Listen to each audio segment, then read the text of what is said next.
Let's now focus on one of the Snowflake's core compute components, the virtual warehouse. In Snowflake, a virtual warehouse is a cluster of compute resources usually represented by EC2 instances that perform data processing for user queries, right? Simple. Each virtual warehouse is essentially a collection of worker nodes dedicated to a specific workload, such as running queries or processing data loads or performing analytics and so on. One of the key advantages of Snowflake's virtual warehouse is that they are pure compute resources. They don't store data themselves, but have direct access to Snowflake's shared storage. This setup means that you can create, resize, and shut down virtual warehouses independently without impacting the stored data.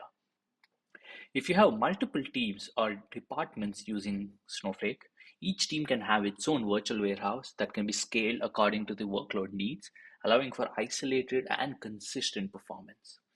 Snowflake's virtual warehouse come in predefined sizes starting from XS, extra small, all the way to 6XL, 6 times extra large, which represents different levels of compute power. Users can choose a warehouse size based on their current workload and switch sizes if their workload changes in between.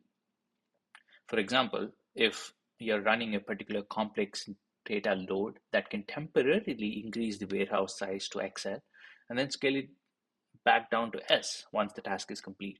This flexibility allows users to balance cost and performance, paying only for the resources that they actively use.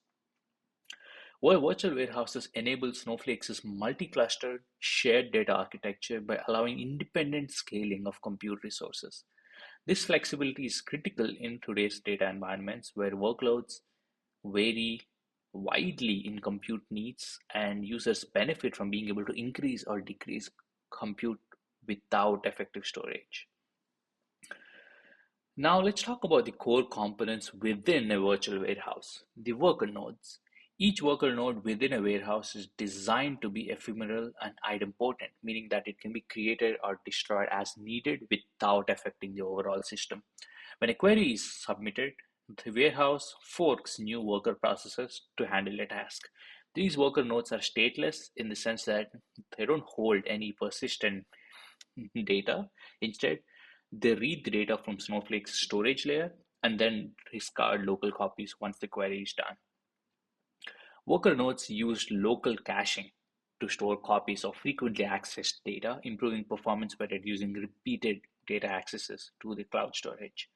This local cache is maintained across concurrent and subsequent queries. So if the same data is accessed frequently, it can be retrieved quickly from cache rather than reloaded each time. This caching strategy enables Snowflake to improve query performance without requiring long-term data storage and compute resources. Snowflake's worker nodes use a technique called consistent hashing to assign micropartitions to different nodes. Consistent hashing ensures that each micropartition is evenly distributed across the worker nodes, balancing the load and avoiding hotspots where certain nodes become overburdened.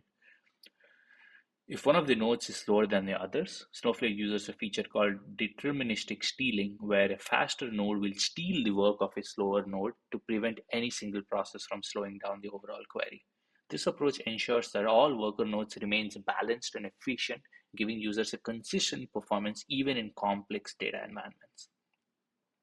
By using stateless, cache-optimized worker nodes, Snowflake can flexibly scale compute resources up or down without loss of performance bottlenecks.